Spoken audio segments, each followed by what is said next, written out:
Awesome. All righty. So welcome. Welcome. Hello. Hi. How is everybody? Hi, good. I'm Michelle. I'm hanging in there. I have MS and I'm having a relapse right now, but I'm hanging in there. How's everybody else? Doing good. Hot, but okay. Almost got to the hundreds today. But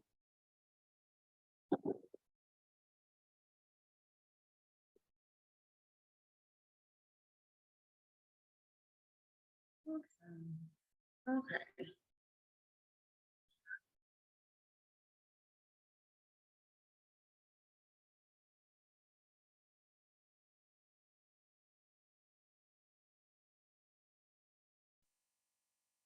All righty. So I am going to make this bigger.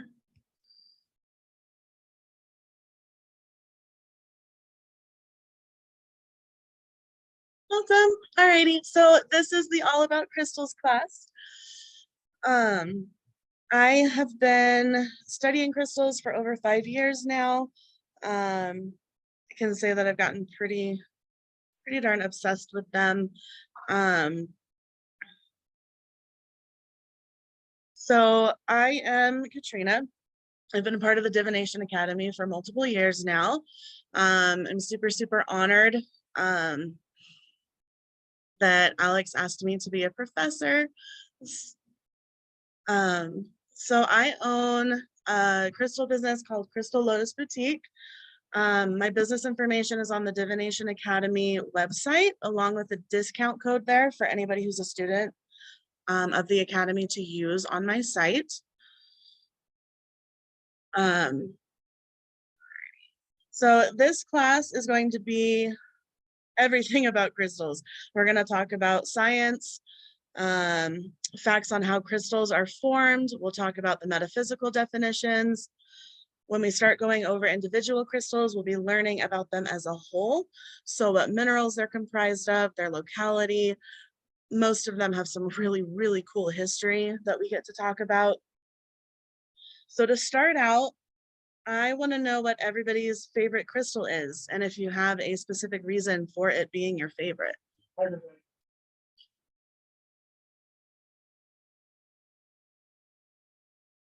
I'll go. Awesome. Hi. Hi. I'm sure I've said this probably 50,000 times, but mine is Papagoite.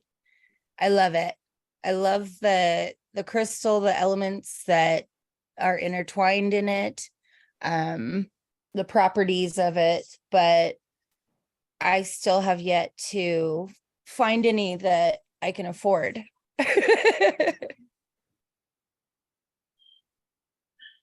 Yeah, that one's really pricey. Well, I don't think I have a particular favorite one because there's just so many. It's too hard to pick just one.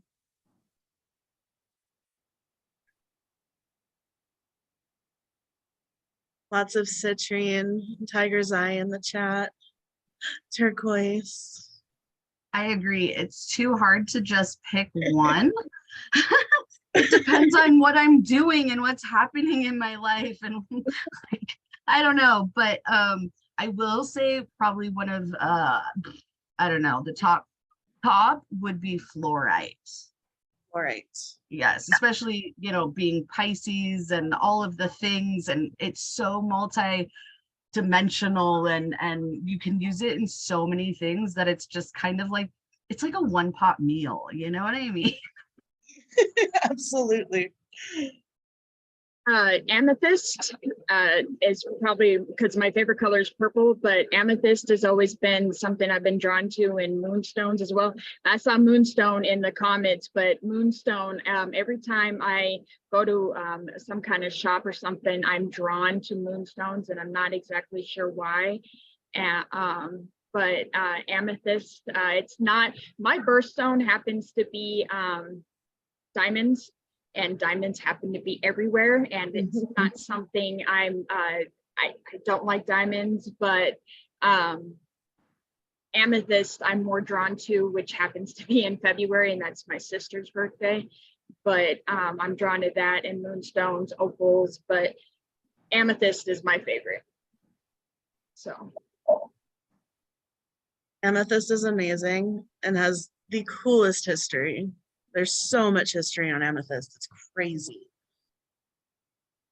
can't wait to learn about it.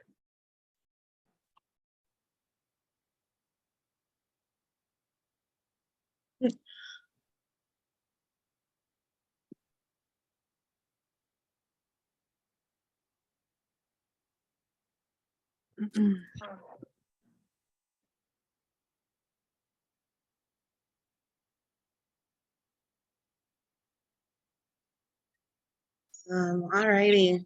Does anybody else want to share? All right. Lance says tiger's eye, which most people who know him and me know that. So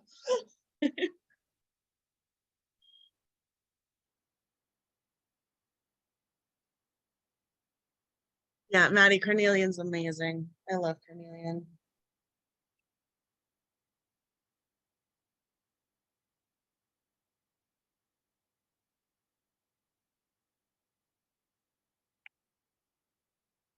Oh no. I'm gonna go backwards. All right.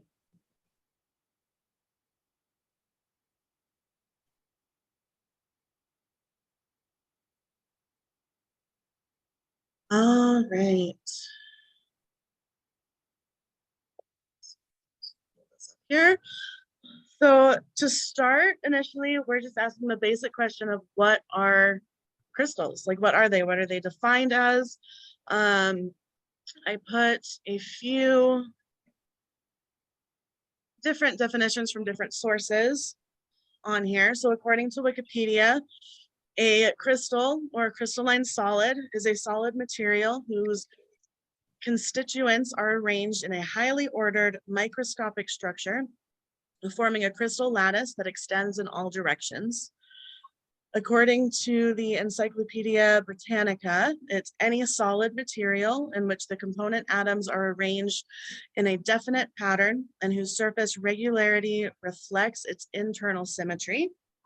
And according to the Merriam-Webster Dictionary, crystals are a body that is formed by the solidification of a chemical element, a compound, or a mixture, and has a regularly repeating internal arrangement of its atoms and often external plane faces. So it's just a whole lot of different words to say the exact same thing. So these definitions are talking about the crystal lattice or the cubic crystal lattice. The crystal lattice is formed by the orderly arrangement of atoms, ions, or molecules in space or a three-dimensional system. So this link here is the link to the website that I got this particular definition from. This whole website is super fascinating. It dives much deeper into the science behind crystal formation. I highly recommend doing a science dive if you're really curious about going deeper than what will really end up be going here. And yes, the slideshow and everything will get posted to the DiviNation website, so you guys have access to all of that.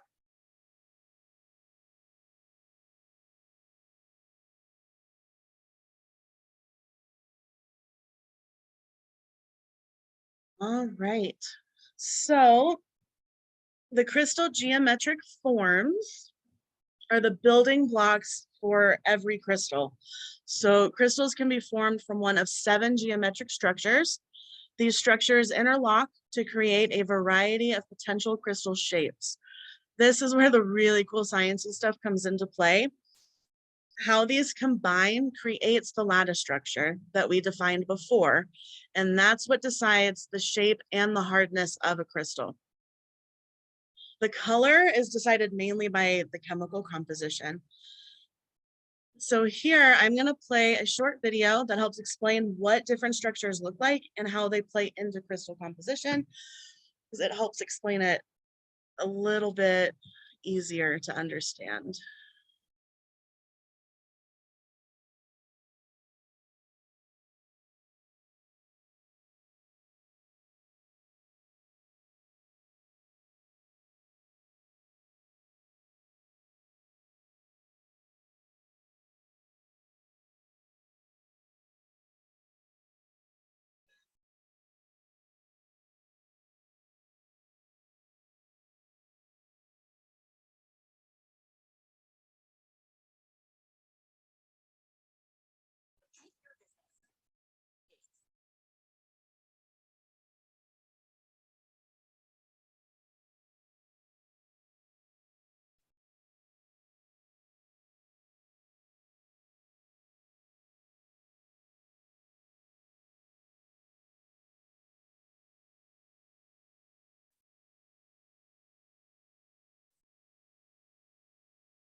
Oh, shoot. Alex, how do you get it to play sound?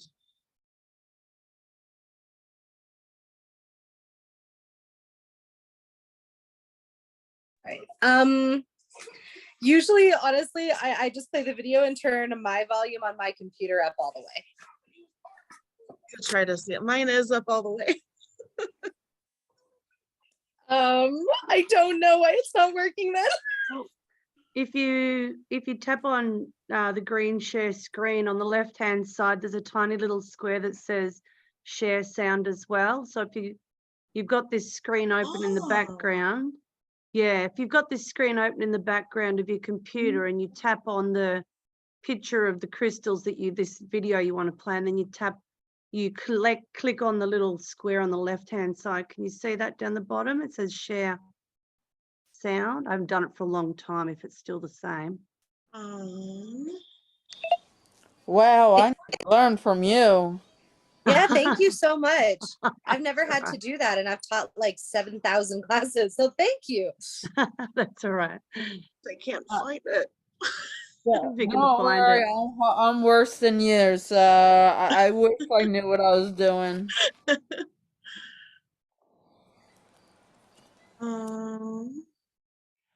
Where?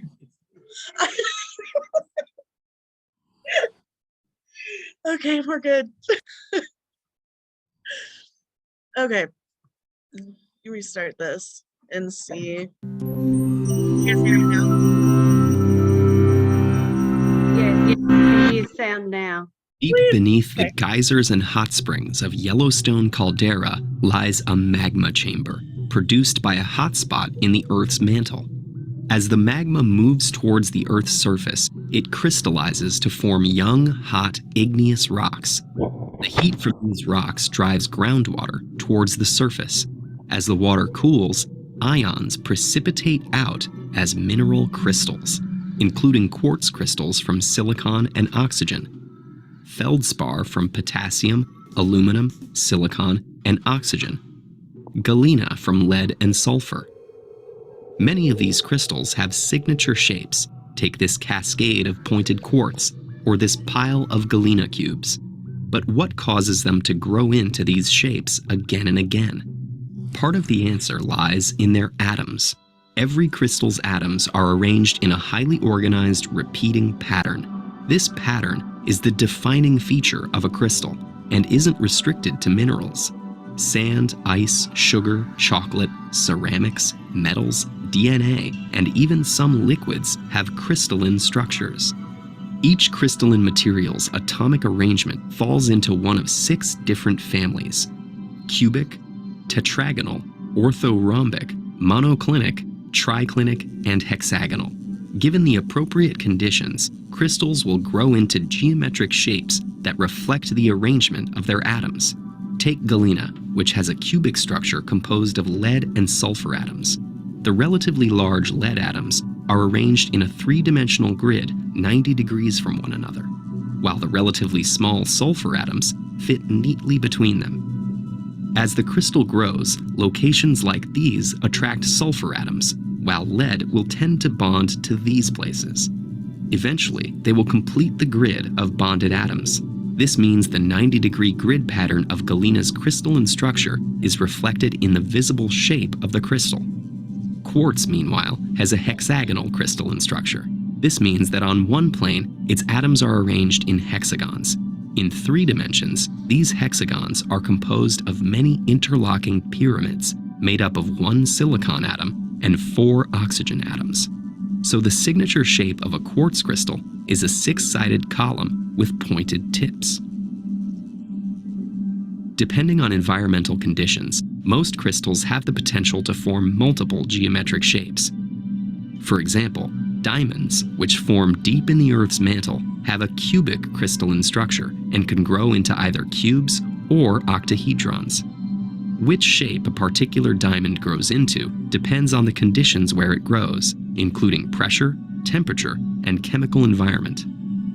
While we can't directly observe growth conditions in the mantle, laboratory experiments have shown some evidence that diamonds tend to grow into cubes at lower temperatures and octahedrons at higher temperatures. Trace amounts of water, silicon, germanium, or magnesium might also influence a diamond's shape. And diamonds never naturally grow into the shapes found in jewelry. Those diamonds have been cut to showcase sparkle and clarity. Environmental conditions can also influence whether crystals form at all. Glass is made of melted quartz sand, but it isn't crystalline. That's because glass cools relatively quickly, and the atoms do not have time to arrange themselves into the ordered structure of a quartz crystal. Instead, the random arrangement of the atoms in the melted glass is locked in upon cooling. Many crystals don't form geometric shapes because they grow in extremely close quarters with other crystals. Rocks like granite are full of crystals, but none have recognizable shapes. As magma cools and solidifies, many minerals within it crystallize at the same time and quickly run out of space. And certain crystals, like turquoise, don't grow into any discernible geometric shape in most environmental conditions, even given adequate space. Every crystal's atomic structure has unique properties, and while these properties may not have any bearing on human emotional needs, they do have powerful applications in materials science and medicine. Have you ever wondered why you can see through glass, or what fire is made of? Did you know gold doesn't originally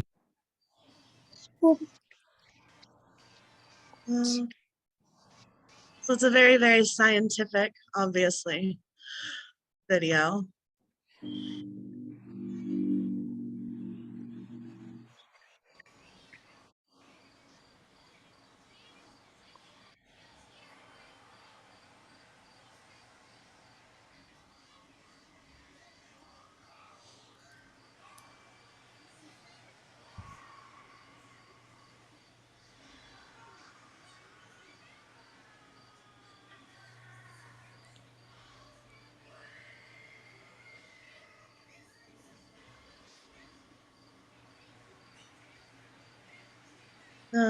All right, so you'll notice in the video, they only mentioned 6 of the geometric forms, leaving out the trigonal form.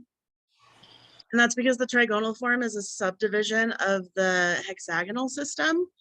Very similar, but trigonal has one difference from hexagonal in its makeup.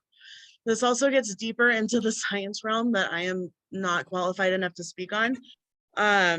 So I, again, highly recommend checking out more information if you find yourself really, really interested in it.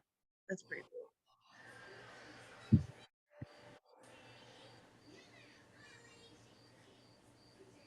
All right, so the first one that we're going to talk about is the cubic form. Each form will have its own metaphysical properties. So as we get into the individual crystals, we'll be referring to their lattice structure along with other information that we're going to go over to be able to put together our own metaphysical meanings. So that way you're not like, oh, I've got to go and look this up really quick, or you know, you're in a store and you've never seen one before, but you can tell that it's a quartz, and you know which geometrical form it is, and you know the metaphysical properties of that, so you can kind of start to glean that information just on your own, which is really, really cool. One of the big things about this class that I wanted to bring in was why certain metaphysical properties are assigned to crystals, who chose it, who, like, why, just kind of the why aspect. So that's why I did a whole big deep dive into a lot of this stuff, and figured out that it's just a lot of the materials that, you know, the color, the chakra associations, the geometric systems, all of that stuff comes into play in figuring out the metaphysical properties.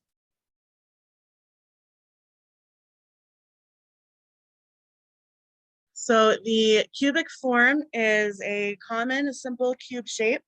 The metaphysical properties are stabilizing, grounding, structure, organization, and control. The examples of cubic crystals are diamond, gold, fluorite, pyrite, garnet, and silver. So like sometimes, well, pyrite always, whenever you see pyrite, it typically is in full cube form, which I think is one of the coolest forms personally, is the cube. Fluorite can come in cubes. I have some myself. It's pretty darn cool.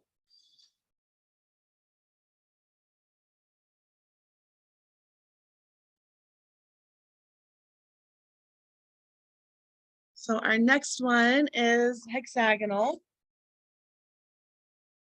Hexagonal is a flat top and bottom and 6 sides, like a hexagon. The metaphysical properties are energy balancing, communication, focus, healing, and self-development.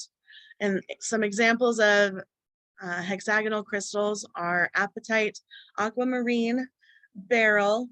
Aquamarine is a subset of beryl. Emerald, sugarlight, and morganite.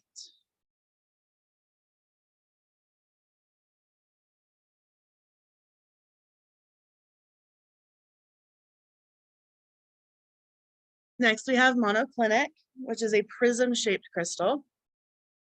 The metaphysical properties for this one are purification, perception, stabilizing, helps with clarity, and helps with change. Some examples of monoclinic crystals is azurite, epidote, serpentine, gypsum, kunzite, and moonstone.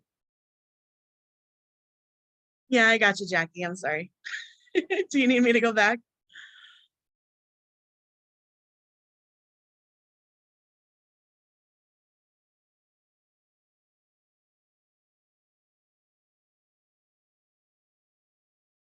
Which one do you need me to go back to?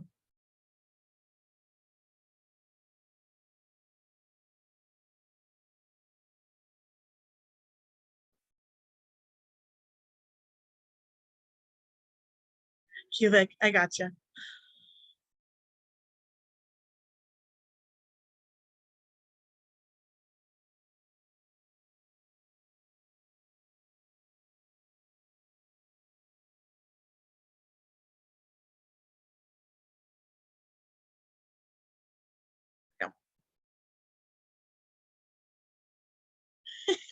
No, you're fine.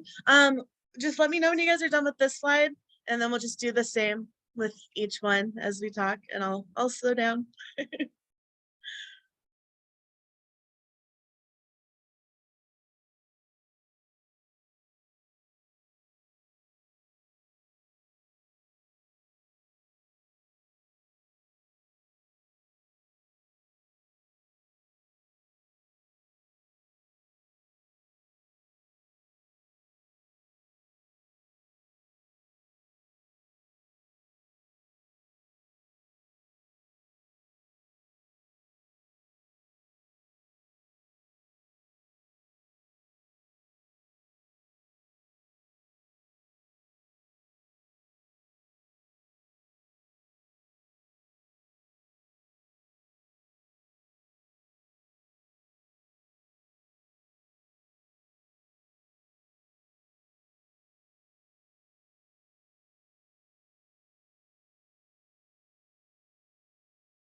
All right, we ready to move on to the next one?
Yeah, Kylie, that's a really good question. And she asked in the chat, do you know any history about how the meaning were given to each shape? I am still working on that. I'm trying really, really hard to figure out the origin as far as why why they've decided on those. So hopefully in the next class, I've got some more things to do research on for sure.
I wonder if the structure somehow has a tendency to link up with this, the sigils and the number of lines.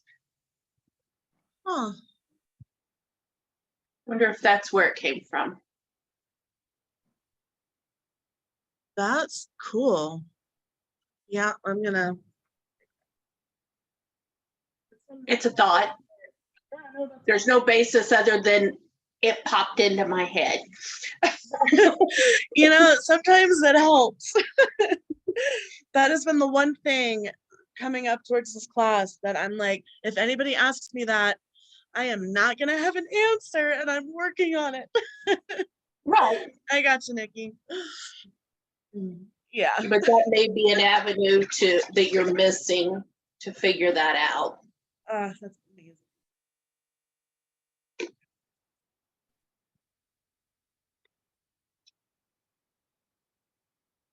Professor has a notebook.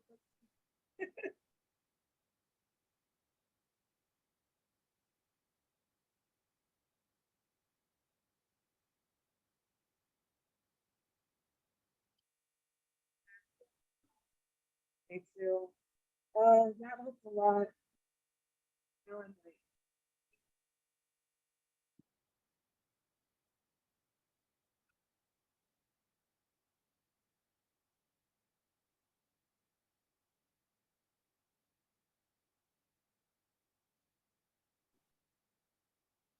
Are you ready for me to go to the next one, Nikki? Awesome.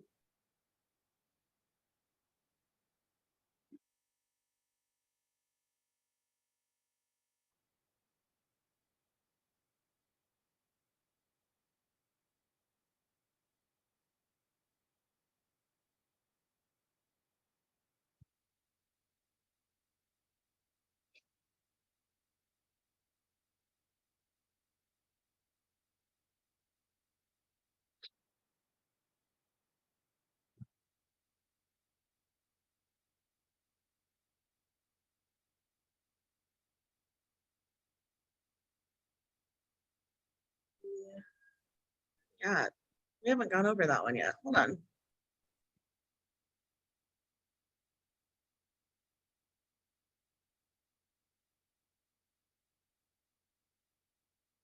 No, I'm confused. Where are we at? Did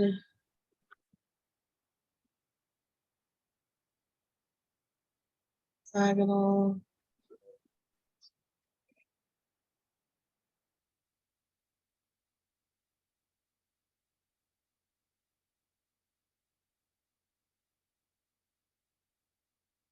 Were we on monoclinic before we scooted backwards? I have completely lost my place. Yes. Okay, thank you.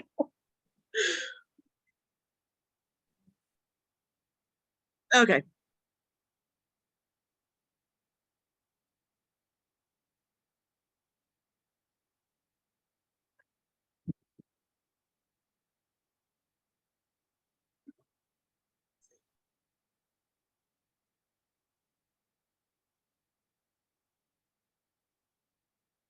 Okay.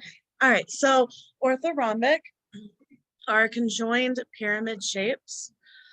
The metaphysical properties are cleanses, protection, focus, empathy, and clearing unwanted habits. Some examples of the orthorhombic crystals are alexandrite, iolite, zoisite, topaz, celestite, and danburite. A lot of pricey ones.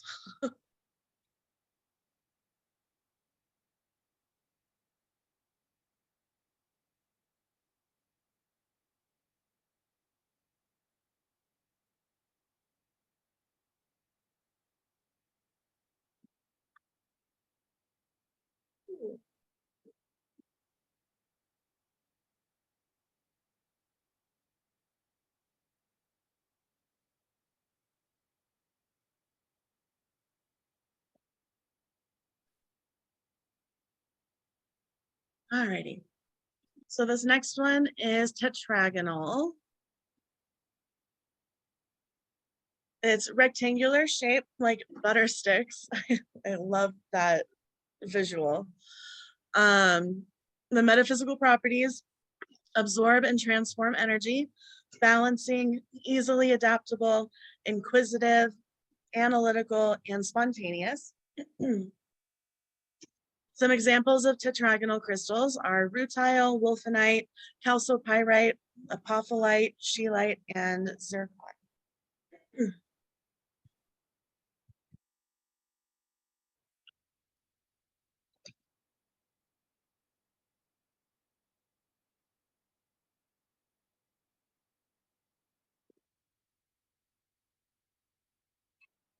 Course.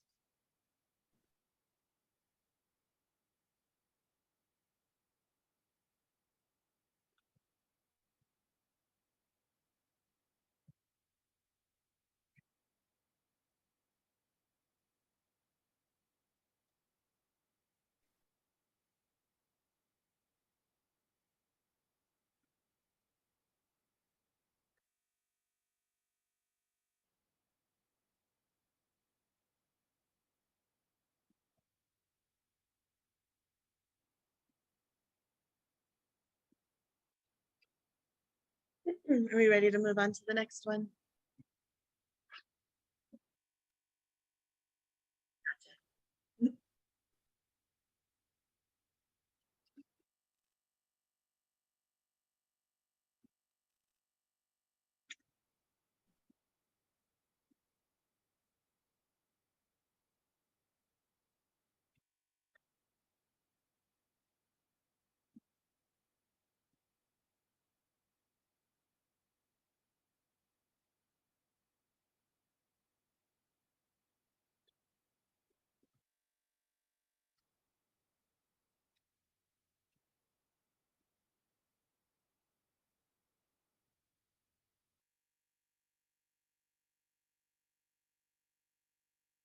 Oh, that's cool to know. Chad said for those who are on PCs, the Windows key plus Shift plus S will take a screenshot.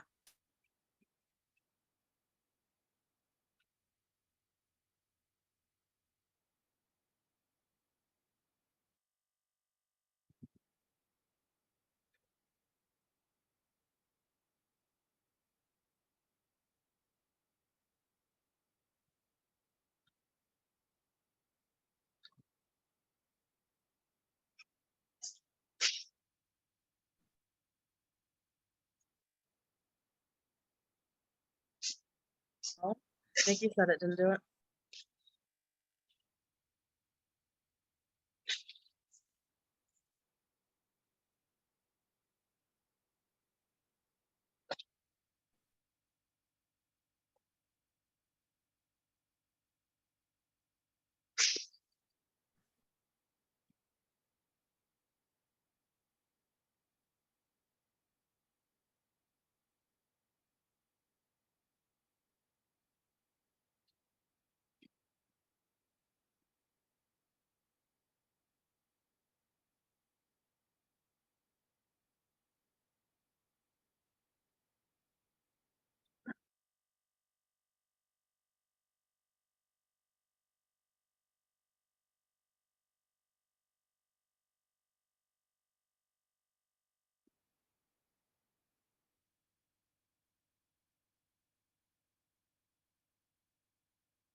All right.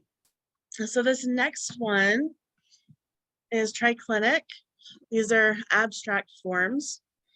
So the metaphysical properties for triclinic is assist in exploring other dimensions, integrating energy, able to connect to a higher realm, able to access altered states of consciousness, and harmonizing. So some examples of triclinic crystals are amazonite, labradorite, rhodonite, kyanite, turquoise, and aventurine feldspar.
Right, are we good to move on to the next one?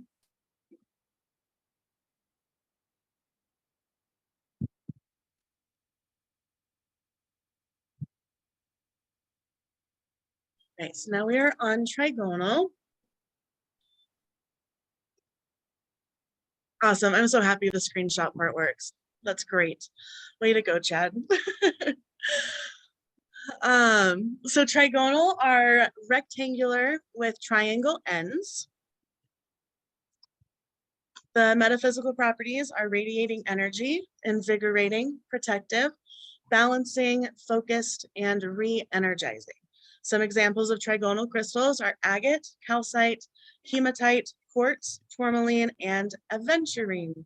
So you'll notice that aventurine shows up in both the trigonal as well as triclinic. The difference here is the trigonal aventurine is quartz versus the triclinic aventurine is sunstone. So aventurine feldspar is a trade name for sunstone. Sunstone typically has more transparency than quartz, and sunstone can often get confused with red and orange aventurine quartzite.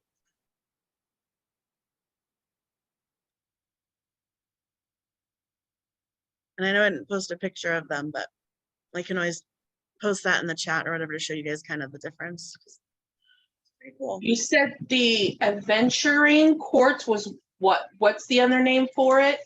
So the aventurine for trigonal is a quartz, and then the aventurine feldspar on the triclinic slide is the sunstone.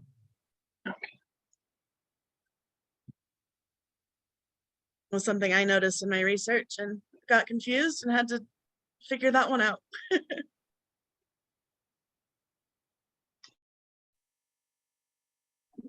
I have noticed sometimes when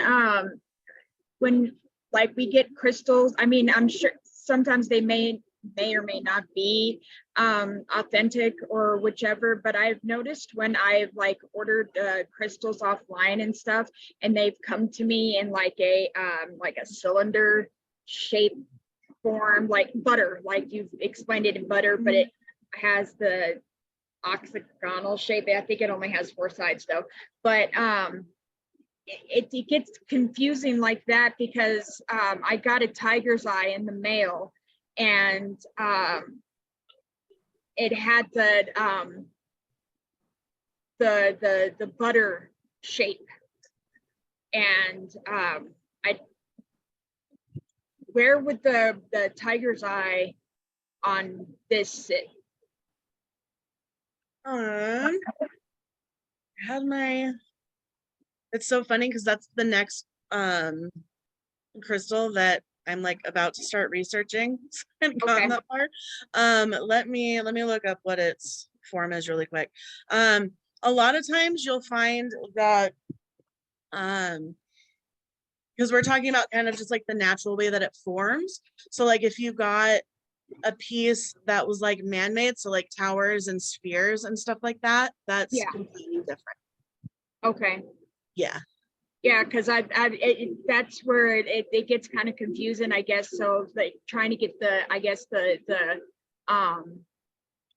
metaphysical properties out of it, I suppose, the healing properties. I guess having the true healing powers out of it, as opposed to what you're thinking, the man-made powers out of it. I think that's where my confusion would be coming from. Because when I started getting into crystals, it's around the time my uncle got cancer for the 2nd time. And I was trying to find something to kind of, give him, I guess, a little bit of, hope to maybe help him out some, but I never found anything. And then after he died about a year later, that's when I started finding out about the healing crystals and things like that. The difference between what you're teaching us now and then man-made stuff. If that makes any sense. So like the crystals being shaped by man, because the crystals are still they're still natural, they're just being reshaped. So like this specific, I don't know if this will help at all, you can't see in the crystal without a microscope these atomical structures, if that makes more sense. These are on like the complete microscopic level, and just they are what decide what, so like how quartz can come in points, like it grows in points. Every quartz will grow that way because of their atomic structure. Okay, so even though it's man-made, it still keeps its properties? Like when it's shaped, it still keeps all its properties? Because I think I just myself. Absolutely. Yeah. Okay. The shaping of crystals is, usually for aesthetic. I know that like towers and stuff are used specifically for like directing energy from a crystal and stuff like that. I don't know as much on like full-blown utilizing the shapes that crystals have been formed into in your magic practice, because that's what I don't fully specialize in and haven't done a whole lot of research on. But they're still a natural crystal. They're just shaped differently, being shaped. So it's still the crystal, which will still have that base. If that makes sense at all. No, I get what you're saying. I think I confused myself more trying to understand it. That's why I think I wanted to approach it with you so you can help me understand it better. No, absolutely. I totally get it. I think I realized initially, I have it somewhere in my presentation, but I didn't fully tell you guys that like these structures are completely microscopic. Okay, yeah. Yeah. All right. Yeah.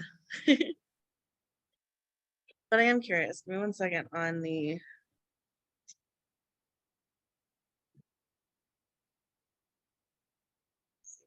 Tiger's Eye Falls.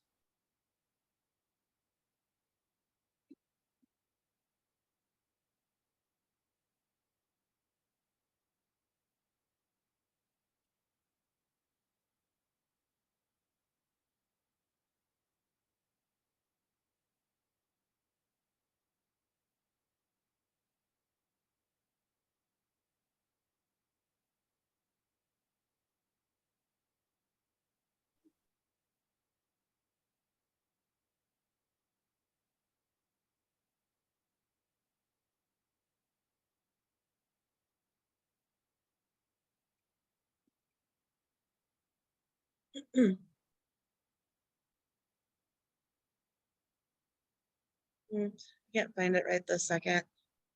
I will get back to you on that when we go over Tiger's Eye. I'll message you too. Okay.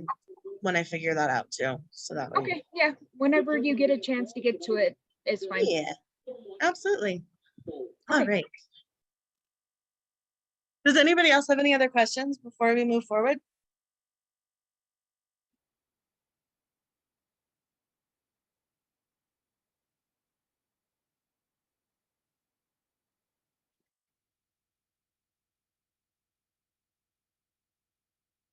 All right.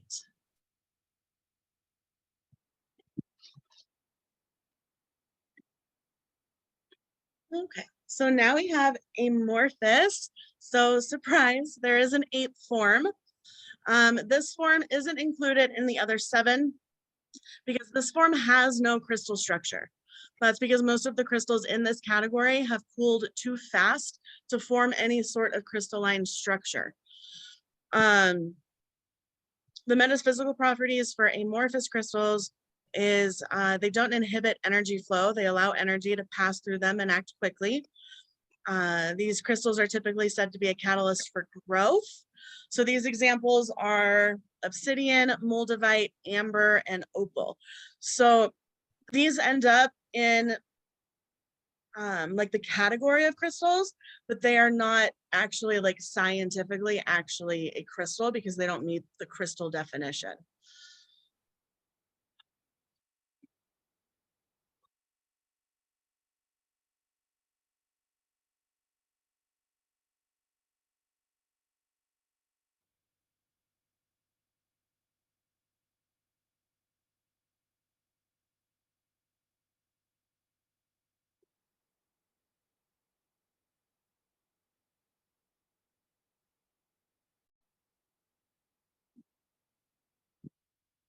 Okay, so now we get to move on to colors.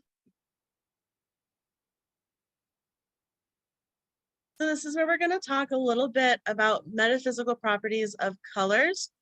All of these definitions came straight from the Divination Academy website.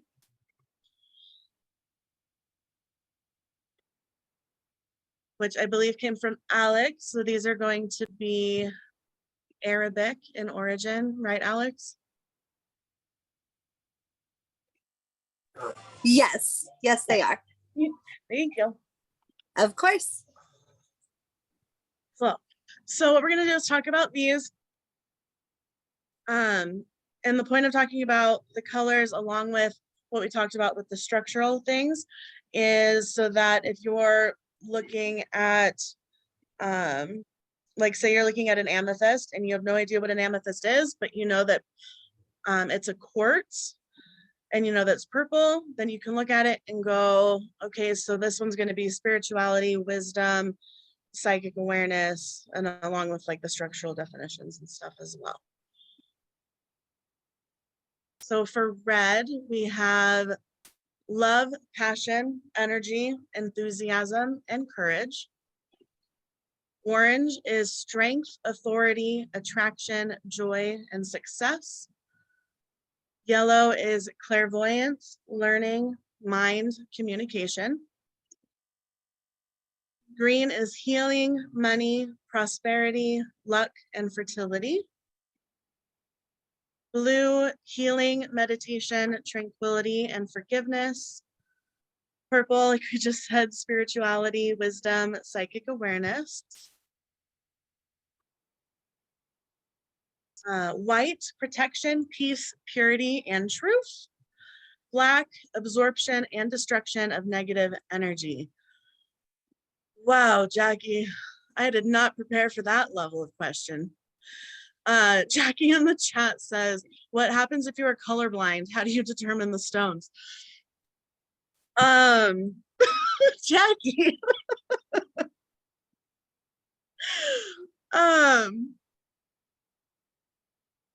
Dang, I mean, short of,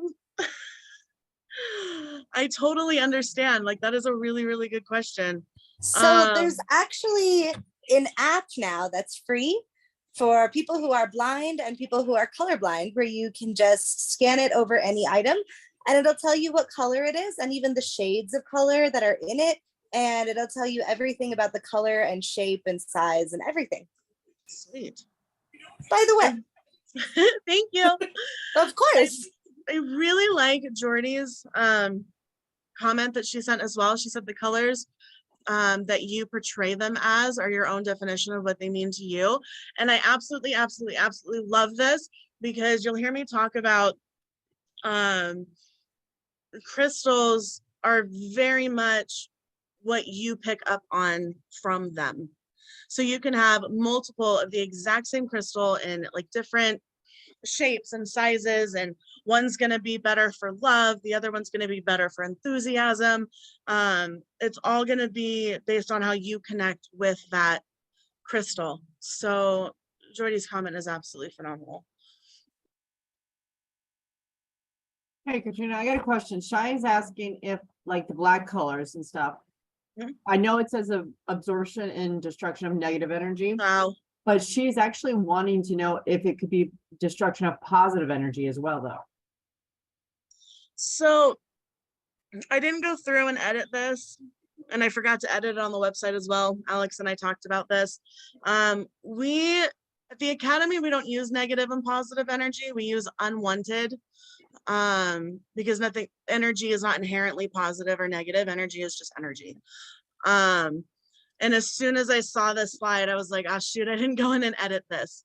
So it's gonna be just removing and destruction of energy in your space that you just don't want to have around you. Thank you. Mm-hmm. I will go through and edit that. I'm gonna write that down.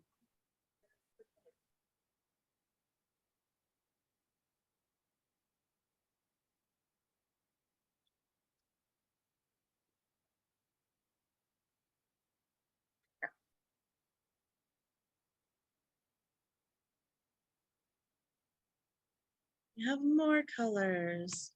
So pink, so like our rose quartz, emotional love, can also be like self-love in the case of rose quartz, friendships, affection, and harmony. Rose, oh, it was right underneath it. Rose, self-love, enhancing relationships. Lavender, intuition, dignity, spiritual shield. Peach, gentle strength and joy. Sea green, emotional healing and protection, as well as calming. And turquoise, awareness, meditation, the moon, and creativity.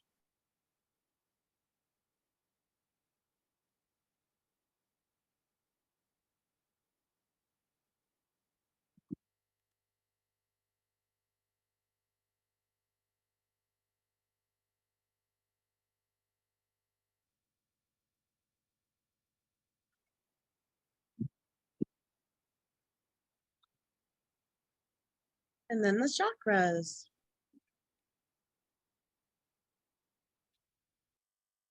So each crystal that we talk about, I'm going to have their chakra association as well listed. And the chakra definitions, as well as chakras themselves, come from India and Hinduism.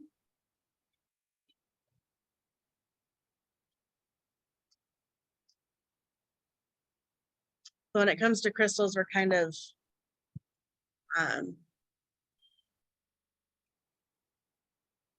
mixing and matching and putting all of our own stuff together.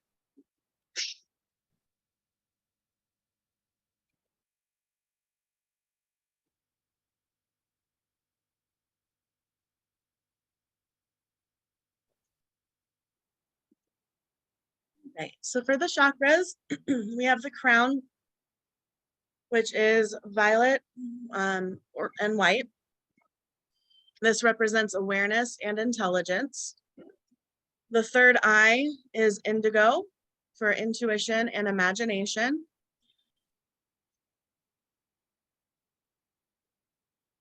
The throat is blue and is all about communication.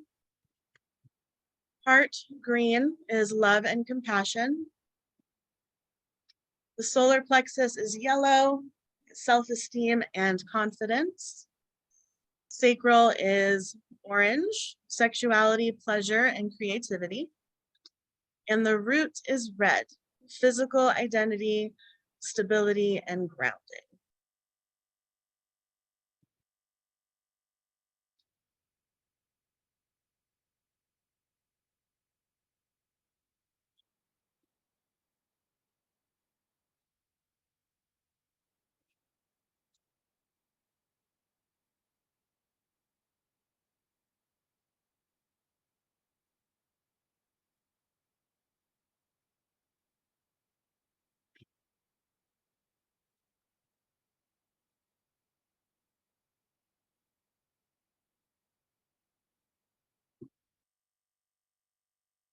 Okay. Now for some of the really fun part. I love this part.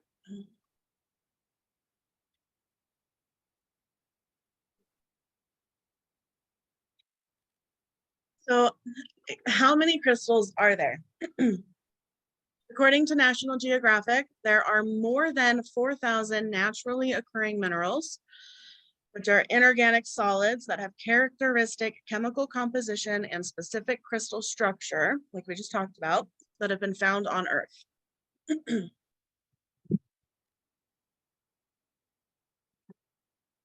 So now as we move into the individual crystals, we'll be using all three, the crystal structures, the colors, and the chakras to explain the possible metaphysical properties for each crystal.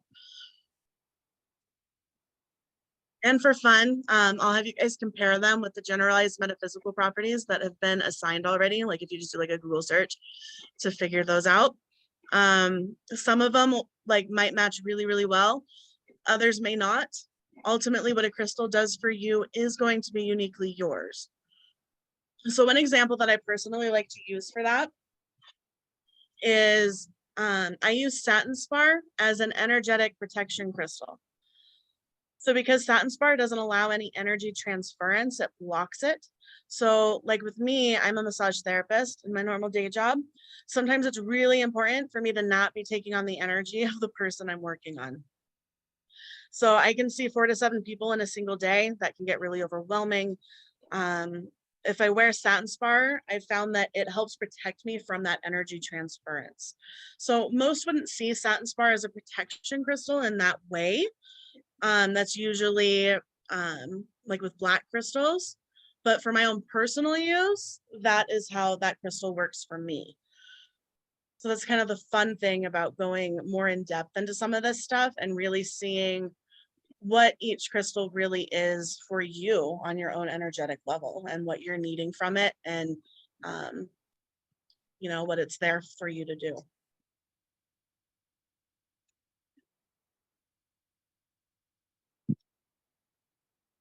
Do I have any more questions before we move on to our first crystal?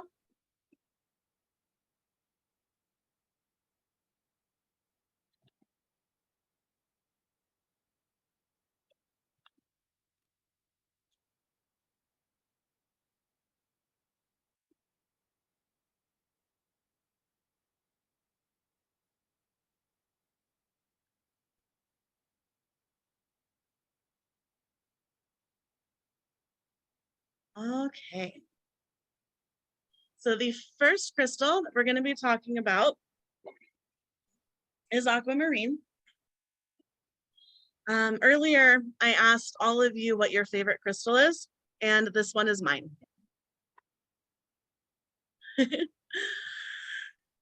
Aquamarine has a incredibly special meaning for me. I own a lot of different pieces from multiple localities, and I am always looking for more. My goal is to have an aquamarine from every country and locality that it can be found in. Aquamarine is a variation of beryl. So according to the Encyclopedia Britannica, beryl, a mineral composed of beryllium aluminum silicate, a commercial source of beryllium. It has long been of interest because several varieties are valued as gemstones. These are aquamarine, the pale blue green, emerald, the deep green, heliodor, golden yellow, and morganite, which is pink.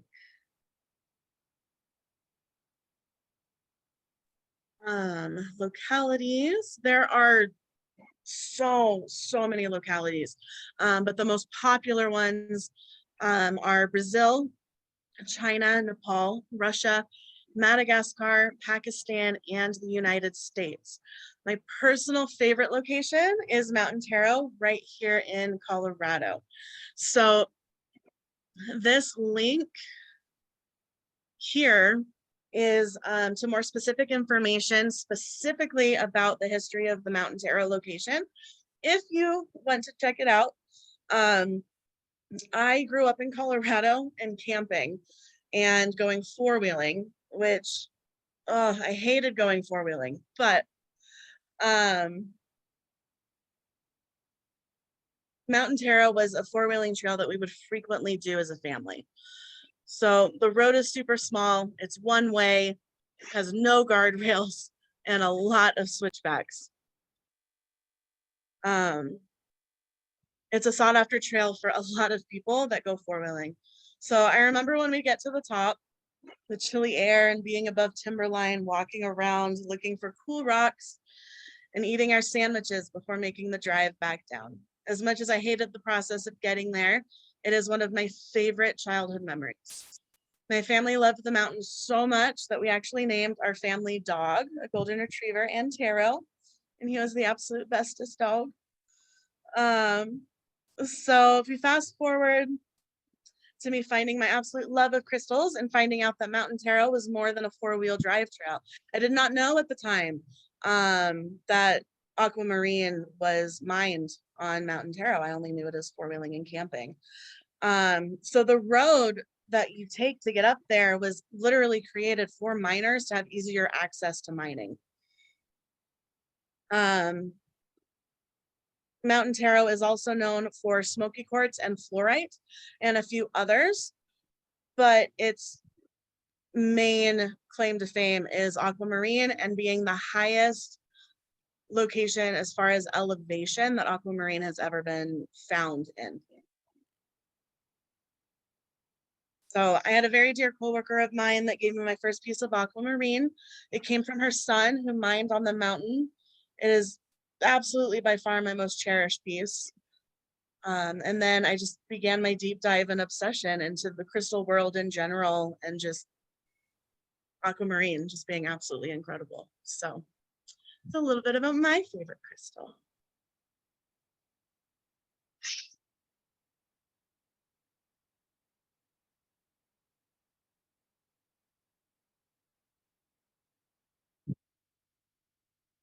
All right, so some of the history for aquamarine.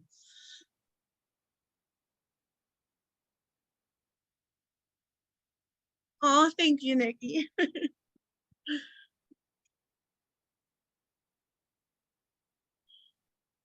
So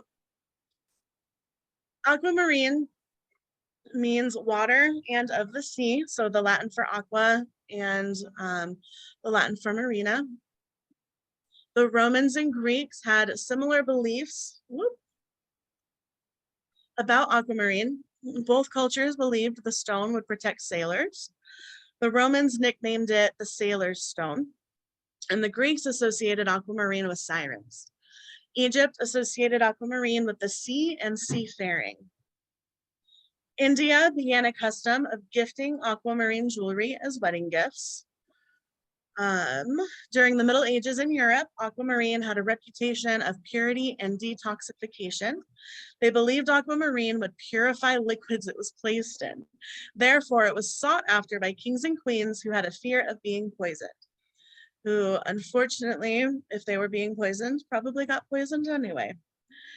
Aquamarine was used in traditional medicine for soothing fevers and allergies, and that is most likely because of how cool it is to the touch. So it's kind of like grabbing an ice pack, and that crystal is just naturally cool.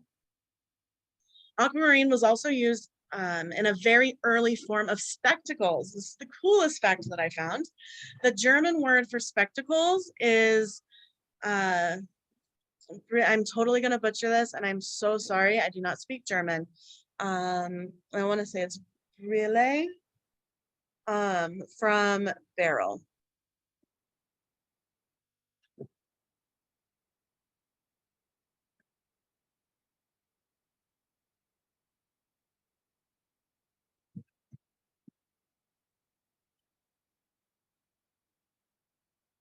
All right, so aquamarine's crystal lattice is hexagonal. The color is blue, and the chakra is the throat. Aquamarine is formed mostly in pegmatite rocks. Pegmatites contain internal cracks and voids. When underground, hot magma heats the rocks, initiating a chemical chain reaction between the minerals. Thermal activity in the pegmatites begin to form crystals in the voids as the magma cools slowly. This process can take anywhere from tens of thousands to millions of years. These take a longer time to crystallize compared to other minerals, and the slow cooling process is vital to their formation.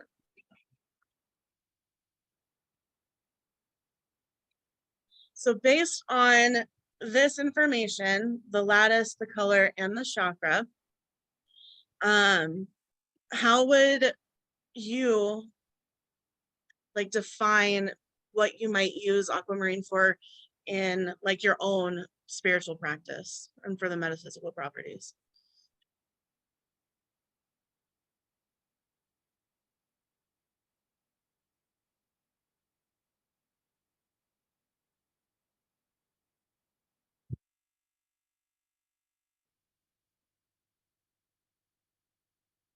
I'd say it has to do with your emotions because it's water. Oh, I love that. Bringing in the elements.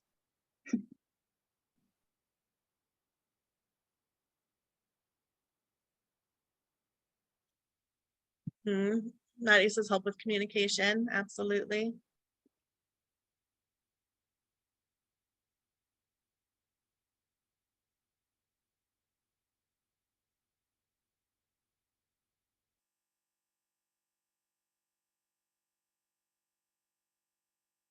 Alex says expression. I love that.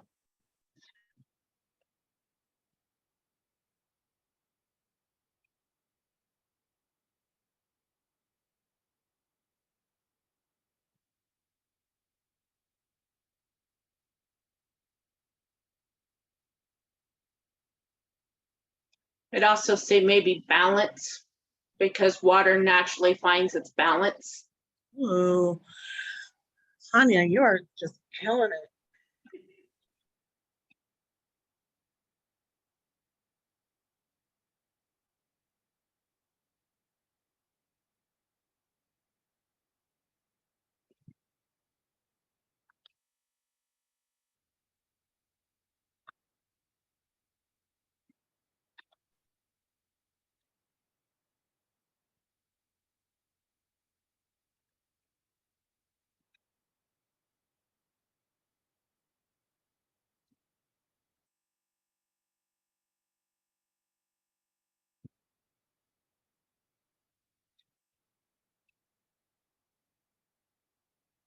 So with everything that you guys said, are just kind of general Google search here. Oh, before I read that, Nikki said it may be something I could use to help with my empath ability. That being said, I agree with the communication and balance. So keep in mind all of these things that you guys just said, which I absolutely love. And this was us taking these individual pieces and putting them together to come up with these ourselves. And so it's just like a Google search, just generically, it says aquamarine helps us to gain insight, truth, and wisdom. It promotes self-expression, soothes fears, and increases sensitivity, sharpens intuition, and opens clairvoyance, and it's wonderful for meditation. So that actually matched up pretty well, which is kind of cool. And that's a lot of what my whole goal and view of this class has been, is to take these and answer the question of why is somebody saying that that is what this stone means. And now you guys kind of have a few of those tools to be able to kind of start making those inferences and stuff for yourself, which is really cool.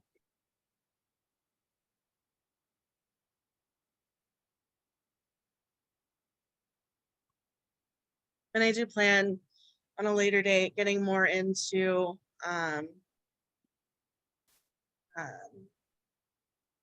the different like minerals and the crystal groupings in general and just all that crazy stuff. There's so much.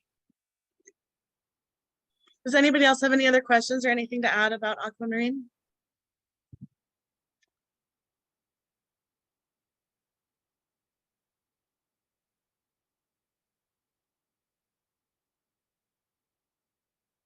Awesome. So we are moving on to, oh my gosh, probably one of the coolest. Oh, not yet. Yep. Turquoise is definitely one of my absolute favorites.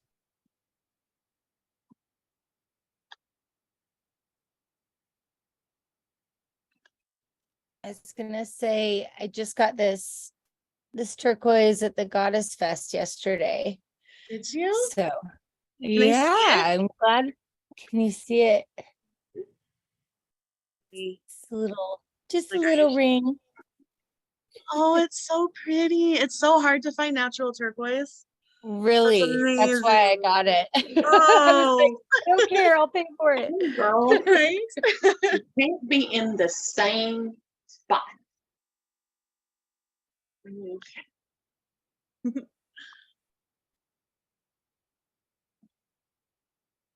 Awesome. Alrighty, let me go. Turquoise is absolutely amazing. Turquoise. So turquoise is a copper aluminum mineral. Its bright blue color comes from the copper, and the lighter shades of green that you can sometimes find within come from the aluminum. You can often find specks of pyrite in turquoise, and the black veins that run through some pieces is thanks to black oxide. Black what? Black oxide, the mineral.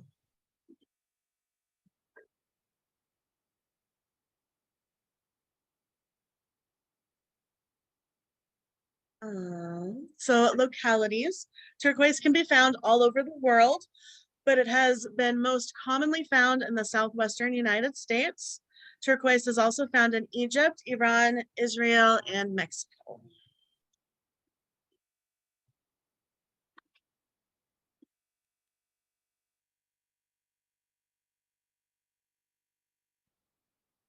Get some turquoise history.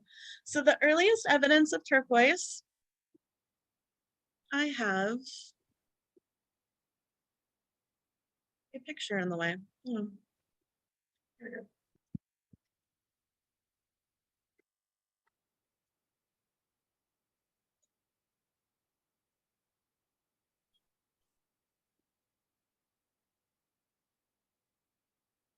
That helps. Okay. So the earliest evidence of turquoise has been found in Egypt. Egyptians would set turquoise into gold necklaces and rings. They used it extravagantly to decorate King Tut's burial mask. Egyptians called turquoise mefkat, which means joy and delight. Egyptians have been believed to be mining turquoise around 3200 BC. Ancient Persia, now known as Iran, used turquoise to decorate and would often engrave Arabic script into it. They would cover palace domes with turquoise because they associated the color with heaven. Persians would adorn their daggers and horses' bridles with turquoise. They believed this would guarantee victory. They would also wear it in necklaces and in their turbans, believing it would change color in the face of danger. Beads have been found dating back to 5000 BC.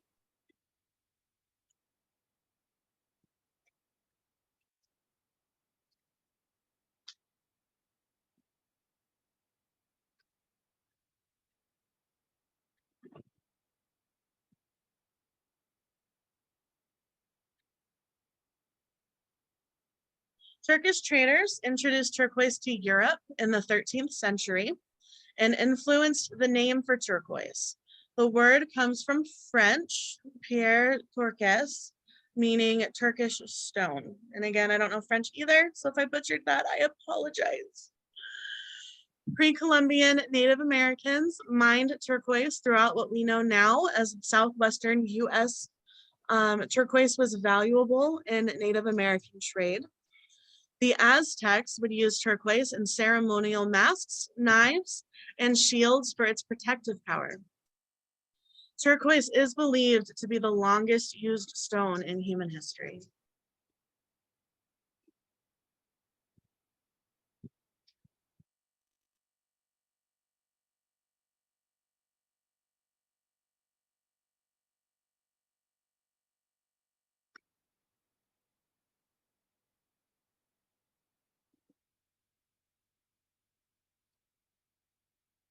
So turquoise's crystal lattice is triclinic.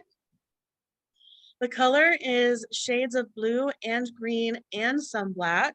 So depending on the individual piece that you have, you can be paying attention to all of those few different colors that might be in your individual piece. And the chakra association is the throat. National Geographic explains turquoise being formed where mineral-rich water seeps into rocky gaps. Over time, only the minerals remain as turquoise.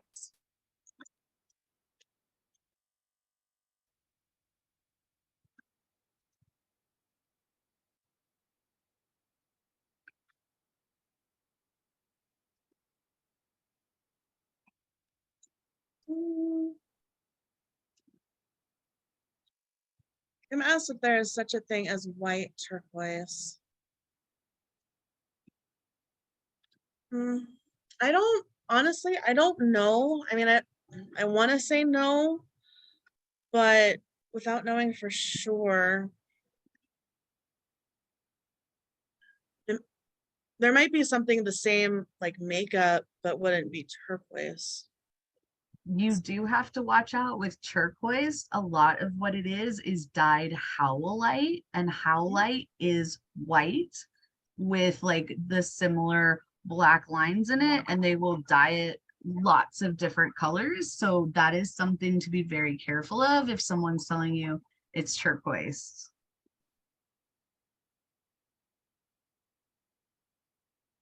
Oh, hey, look at that. Yeah, absolutely. She's absolutely right.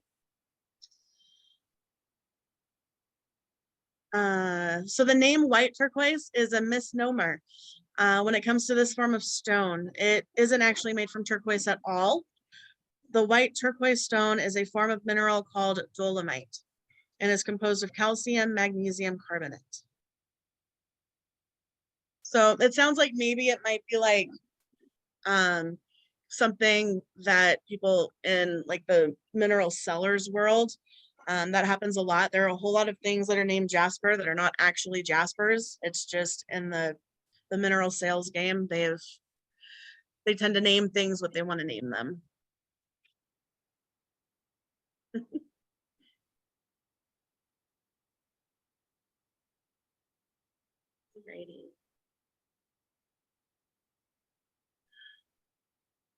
So anybody who wants to share,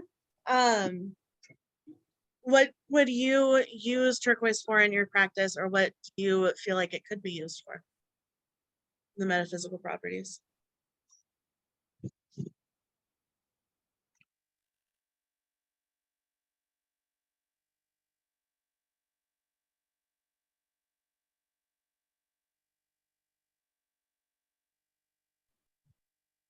When I think of turquoise, I definitely think of like intuition and psychic abilities, really kind of going inside of yourself.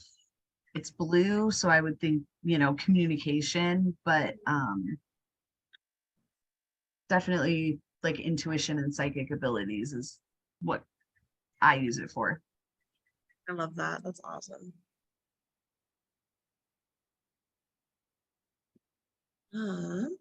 Alex says, I feel turquoise is good for ancestor work with its long history and being linked to religions and spiritual beliefs. Absolutely. I love that as well. And Jordy says, I've always had a strong connection with turquoise personally. I've always said it is my favorite color, regardless of how annoyed it would make my teachers. It annoyed your teachers? They would always be like, well, do you like blue or green? And I'd be like, I like turquoise. What is so hard about that? And they're like, well, do you like it more blue or more green? I like turquoise. I don't understand what you want me to say. Oh my goodness. Teachers can be ridiculous. Alex says healing with lots of explanation points. Healing everything. It's the ultimate healing crystal. It's even been used to heal physical wounds. Hey, Alex, can you talk more about the healing physical wounds part? I don't get as much into like the physical healing aspects of stones. Yeah, so actually, I learned that when I went to go visit a whole bunch of different Native Indigenous reservations, and for thousands of years, it's been used throughout Navajo reservations and Navajo tribes and by Navajo people across the United States. And of course, before it was called the United States, but I am not sure what the territories were called before then. I need to look that up. That should be something that I learned. But anyway, it's been used by Navajo people as a way to heal broken limbs, as a way to heal all kinds of things like sprained limbs and pulled muscles and even open wounds. And it said that different parts of turquoise, whether that meant grinding the turquoise into a powder and using that, or just using the energy of turquoise and placing it onto different parts of your body, and massaging and using turquoise as a tool to massage your body, and using turquoise on top of bandaging has been proven in many ways by many Navajo healers to actually improve injuries. That is really cool. I knew nothing on that end of things. I don't have a lot of knowledge about crystals, which is why I am never the person who teaches any crystal classes, but turquoise is one that I have learned about from Navajo people. So I know that one. I love it. Nikki says, I've used it for protection, which I love.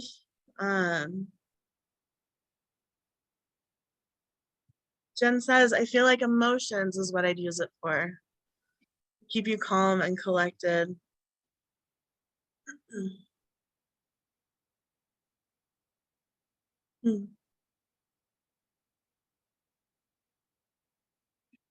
Does anybody else want to share anything with turquoise?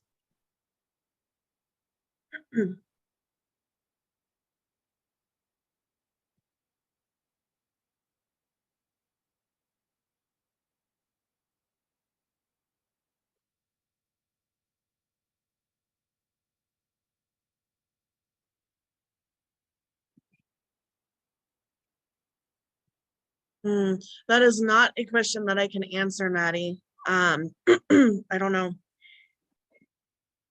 Does somebody else here have information on that? So, no, it is not a closed practice. Now, many Native Indigenous practices are closed practices, but specifically using turquoise as a medicinal stone for healing physical wounds is not a closed practice and is something that was widely spread by Navajo people to many different ethnic groups. So it is an open practice. I do suggest, though, even with open practices, going and learning about them from the people who created that tradition. So I would go learn about how to use turquoise for healing physical wounds by somebody who is part of a Navajo tribe. But it is an open practice that everybody is welcome to use.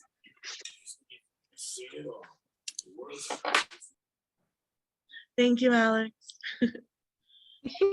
Of course.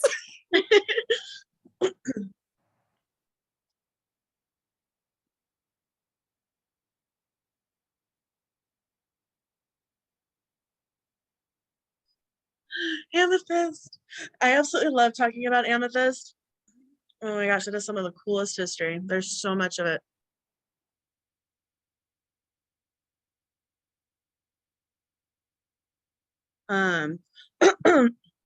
We could actually probably have a whole class on just the history of amethyst. If you want to deep dive into its history, I definitely recommend doing so. I barely grazed the surface and have a lot of information myself. So it's really, really, really cool.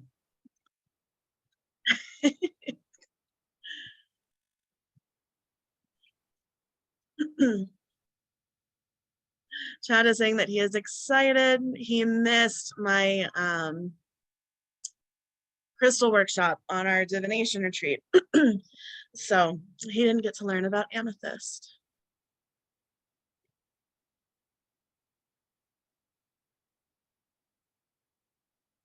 All right, so amethyst is a variety of quartz that has become one of the most well-known crystals in the world.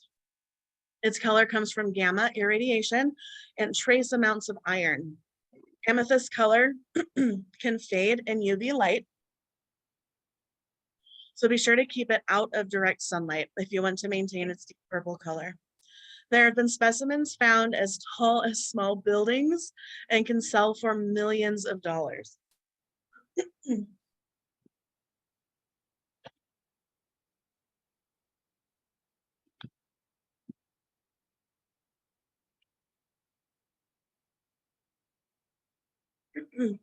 The localities, amethyst is found worldwide, but the most common places that it is found in include Brazil, Mexico, Namibia, South Africa, Canada, and the US.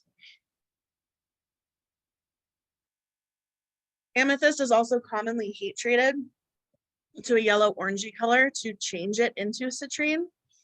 There is a difference between heat treated citrine and naturally formed citrine. But amethyst can also sometimes be heat treated to deepen and enhance its purple color.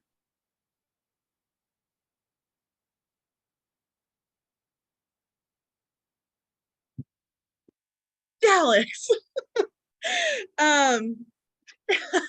Alex sent in the chat, so because its color comes from gamma irradiation, if we eat it or inject it into our blood, will we become the Hulk?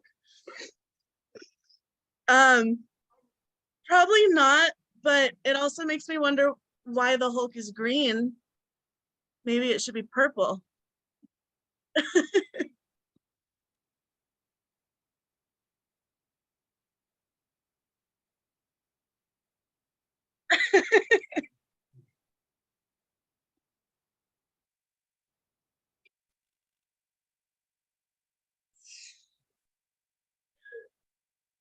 Oh, goodness.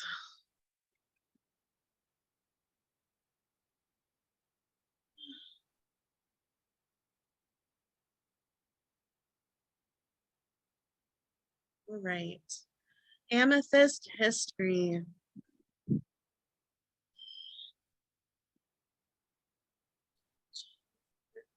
Is there really a red Hulk? Yes, Shows how much I know. and a gray. And a gray? Uh-huh. And there is one that's red, I believe. Yeah, that's what Jackie just sent in, was there's a red Hulk. And it said it's Thunderbolt Ross. Oh, in one of the comic lines, got it. And I do know about the She-Hulk. Everyone came to a crystal class, and now we're talking about Hulk and the questioning the accuracy of Hulk's colors. Okay. An amethyst beaded bracelet was found in Egypt that dates back to 3000 BCE. It is widely believed that the love of amethyst stretches even farther into the past. There just hasn't been any evidence found.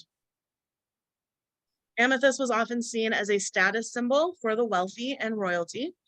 Once it became widespread that amethyst wasn't as rare as people thought it was, due to finding a ton in Brazil, the price was dragged down and more people had access to it. Now, if only that would happen with diamonds, because it seems to be a similar situation. They just have a hold on the market.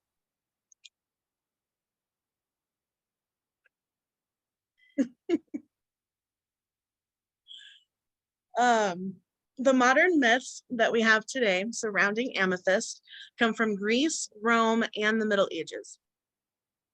Amethyst got its name from the Koine Greek word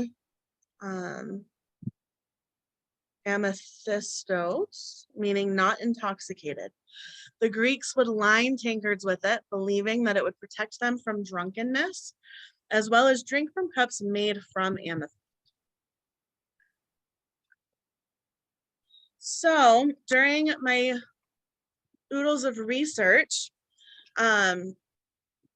everywhere mentions amethyst being a protector from drunkenness. As I looked into it more, because I was curious about why, I actually found the drunkenness legend. So I have it here, and I'm going to read that for you guys. So the legend goes that one day, Dionysus, or Bacchus, if you're Roman, the god of wine, ecstasy, and fruitfulness, had become infatuated with a beautiful maiden called Amethystos. Oh my gosh, this is horrible. I think it's Amethystos. We're just gonna hope. I'm gonna go with that and try not to stumble over it. Sorry, guys. Unfortunately for the wine god, his advances were rebuffed by the maiden, wishing to remain chaste and not taking this rejection well, to put it incredibly mildly. He decided to set 2 wild tigers loose on the innocent maiden, who was making a pilgrimage to the shrine of Artemis, or Diana, again, if you're Roman. Seeing this injustice, the goddess stepped in, and thinking quickly, she turned the maiden into a solid block of pure white stone. Once the wrath had passed, Dionysus felt guilty and sorrowful for his actions, and in tribute poured out his wine upon the block of stone, transforming it from pure white into the pleasing purple hues we all know today. This association with sobriety and clear-headedness remained.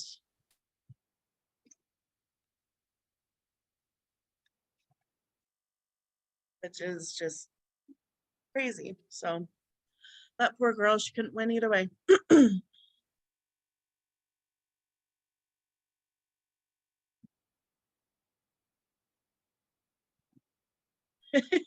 I agree, poor girl.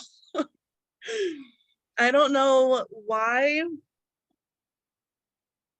Artemis thought that just turning her into stone was going to be the better option, but and maybe it's better than getting torn apart by wild tigers. But I feel like there's something she could have done better.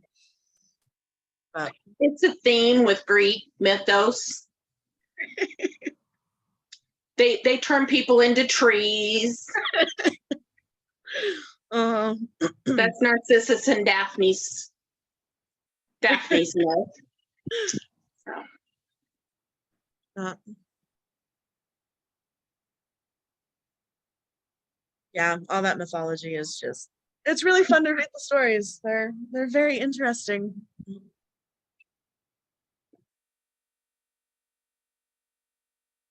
Okay, not ready for that one yet.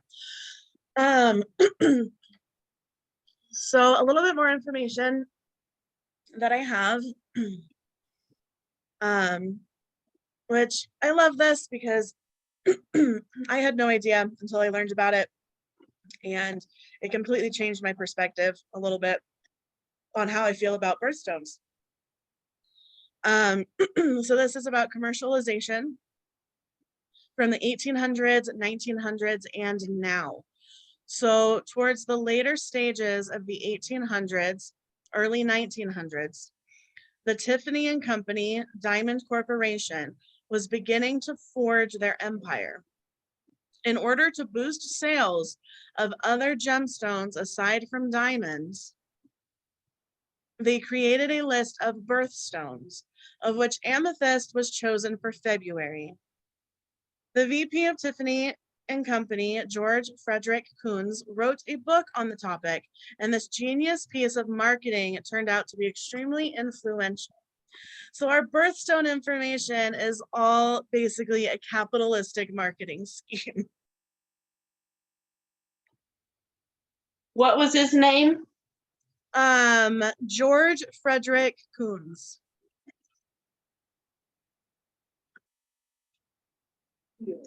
That last name sounds awfully familiar. Yeah, I was thinking that too. Might be because I think there's an author with the last name Kuntz too. Yeah, Well, he did write, yeah, he wrote a book on the topic of the birthstones. Oh yeah, that's right. You did just say that. Yeah, that's okay. The author's Dean, I believe, Dean Koontz. Yeah, there you go. Oh. Yeah. So it's not the same person. Okay. Well, okay. So if it was all a marketing scheme, so technically, you know, me being my birthday being in April, diamonds technically it won't. Yeah, that okay. So now that I'm thinking about it, well, that sucks. So I'm sorry. but then now you think about it. There's flowers that, you know, you got your birth flower. Is that all a shrew type thing? Is that a marketing really good thing? question. You know, and then you got what else? There's other things that are on your birth. There's like a whole slew of stuff that's like on your birthday. And because I was reading on the almanac. I was reading on the almanac that most birth months except for November have two birth flowers. You have the main birth flower and then you have the backup birth flower. Oh. Yeah, so Okay. it makes you wonder, like, if our birthstones were a marketing scheme, are the birth flowers the same thing or not? That's something, you know, maybe to research on our own times when we have. Yeah, I'm definitely going to. I just wrote that down. That's super, because there are other like crystals that are associated with months, not just those like original gemstones. Yeah. So I'm kind of curious as to how people came up with those decisions as well, because I am April as well. I'm Diamond, which I Yeah. was like, that's so boring. Yeah. And, wish I was March, have aquamarine, but Hey, I wish I was Amethyst and Sapphire because my daughter is Sapphire. So she's born in September. So I'm like, you got Sapphire, you lucky. See? Yeah, Jordy, yeah, March has two March has- birthstones. What? How did March get 2 birthstones? That's not fair. Yeah, I'm curious about that. I'll look into that stuff. Well, and I was just going to tell you that April, our birth flower is daisy and sweet pea. Oh, that's why I always got sweet pea stuff. That and sweet pea happens to be one of my favorite scents. Oh, I had it so much growing up. I can't stand it now. It was like everything I had was sweet pea. Yep. Yep. Bloodstone. That's right. I did remember reading that on the almanac. And bloodstone. I like bloodstone. It's actually pretty. It's a pretty stone. I do remember reading that. Oh, that's something to look into. I'm going to look into that more too. Yeah, no, I super appreciate you mentioning that. That is really Oh, cool. yeah, no My brain problem. didn't even go there. Yeah, no problem. Because I was just thinking about that.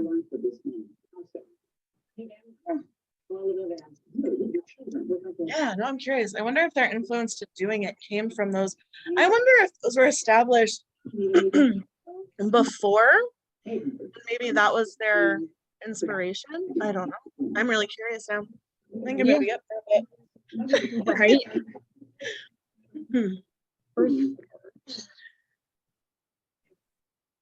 Well, The more you know. I know. That's what makes these Now- classes so much fun. Yeah, I knowledge is love the power. discussion. Mhm. Yeah, no, I've always, I love learning and just the more you learn, it's almost the better. And sometimes it may be some of it, I say it's useless knowledge, but then you meet somebody and then it doesn't end up being useless because the person that you're talking to doesn't know it. Yeah, absolutely. So Yeah. And it's fun to trade that information, to sit there and talk with people who have deep dived into topics, and because none of us can do all of it. So it's nice to be able to sit there and be like, okay, well, I learned this, and then I learned this about this, and being able to share that stuff. That's really, really cool. Exactly. So I guess we're going to be doing more research then. Right? No, I love it. I needed some more things to add. I have some other things to add to like the beginning of the slideshow too for next classes. So Oh, yep. I'm looking forward to it. I just Googled his book Uh-huh. and it's $1.99 on Kindle. It's called The Curious Lore of Precious Stones. Huh. What's that title? I can put it in here. Curious, sorry, always have trouble with those words. Lore of Precious Stones. Okay. What I did was I Googled his name and founder of Tiffany book. And he Okay. actually wrote several. Okay. But that's the one where it's got the lore and everything behind everything. Okay. Yeah, I got Kindle, so I'll definitely look into, and it's only $1.99. That's not bad. Just to take a look at that book. Yeah, it's worth a read too. I'm gonna do that too. Yep. All right. And then the one called, I just found one called Birthstones itself by him. Oh.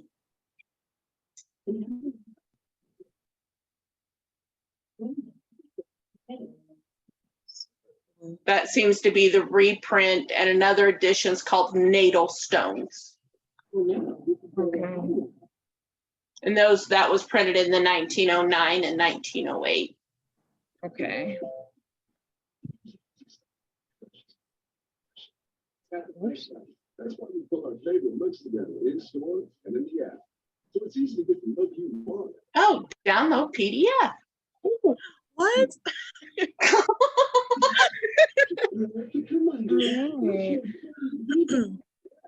Never stop exploring. That's 41 pages. Ouch.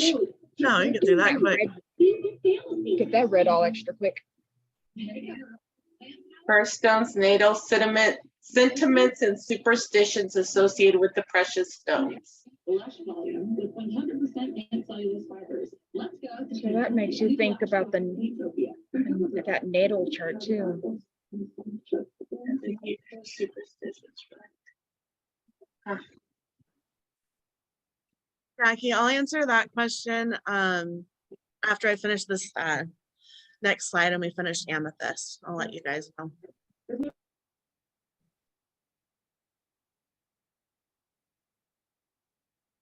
All right, so for finishing up amethyst, the crystal lattice is hexagonal. The color is purple. The chakra is crown and third eye. Amethyst, I was a little flat on amethyst because, you know, it's like everywhere, right? And everybody knows what it is. And I have so much of it. And learning how it was formed gave me a whole new appreciation and kind of obsession with amethyst. It's really cool. It's pretty special. The process is long and very specific. From a very, very basic perspective, you need these things: a hollow igneous rock called basalt, which are created by volcanic lava. Rarely, amethyst can be formed in sedimentary rocks and hydrothermal veins. There needs to be silica and ferric iron in the groundwater that flows into the rocks, and there needs to be gamma irradiation. The entire process includes varying levels of calcium, oxygen, and carbon. It can take millions of years for natural amethyst to form. So absolutely all of the natural amethyst that we know of, like today, right now, is older than humanity itself, which is just mind-blowing and really, really cool.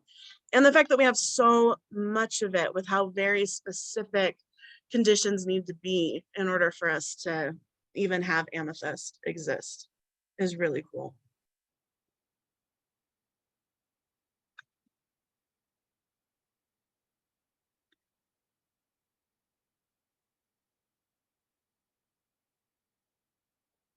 Okay, so we'll go over really quick. Anybody that wants to share what they use amethyst for, how you would define it based on some of these definitions and such, would be awesome.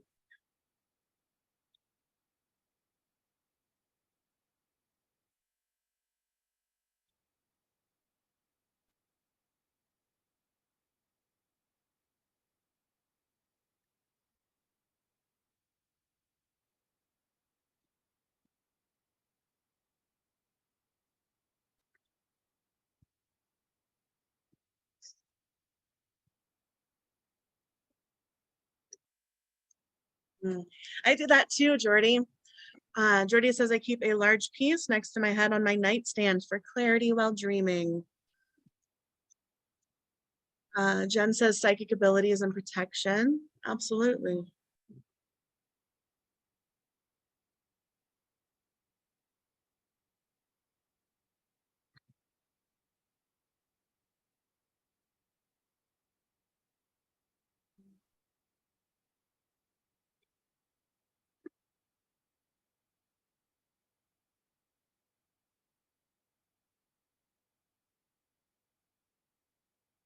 Jordy says she also uses it when smoke scrying and meditating. What do you feel like it does for you, Jordy, while you're smoke scrying and meditating? It slows my mind down and helps me focus on specific things. Not sure if you guys have realized, but Jordy's got a whole lot of ADHD going on over here. So I truly have felt that amethyst, as well as quartz, tourmalinated quartz, helps my mind just focus on what it is that I'm trying to do, what it is I'm trying to focus on. That's what it does for me, for sure.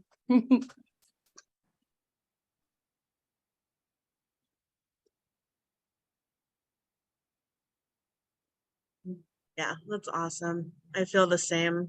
I feel like amethyst is very calming and definitely helps with relaxing and just, especially, I mean, when you get those deep purple hues, I mean, you can just stare Well, at and I the will coloring. say, yes, I will say, so I use my Super 7 Mm, scepter, so it is amethyst, but it's got a whole lot of, well, 6 other so many elements. other, yeah. Yeah, 6 other components to it. So that, with that being said, amethyst has always made me feel just chilled out, calms me down, and I guess calms my mind down. Mhm.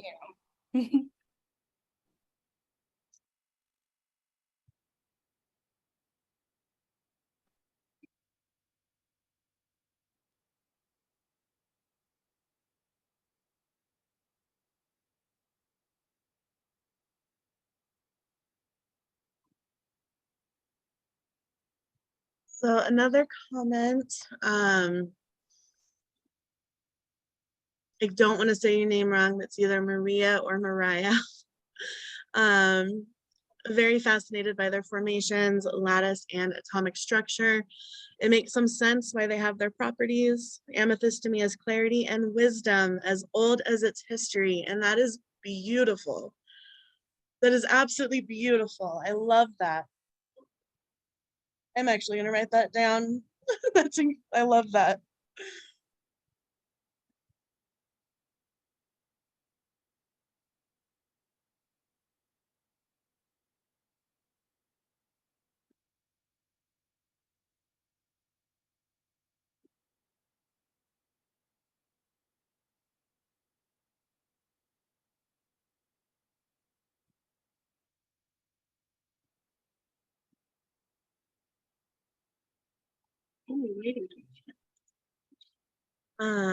Beck says I have an amethyst pendulum for spiritual connection. That's awesome.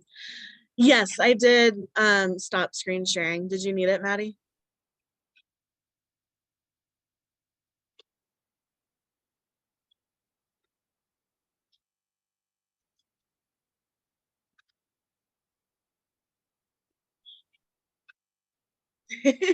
That's okay. Awesome. So first I want to thank you guys so much. I was incredibly nervous. I have spent so much time putting these together and researching things and putting a whole lot of just work and effort and love into these. So being able to finally share it with everybody is super fun. I feel a lot better. I appreciate just the amazing turnout of all of you guys. It was freaking me out a little bit how many of you are in here. But absolutely appreciate each and every one of you. Awesome. Thank you guys. So I'm going to stop the recording because YouTube doesn't need to have to watch the discussion about next, like when next class is happening and all of that stuff. So just give me a sec.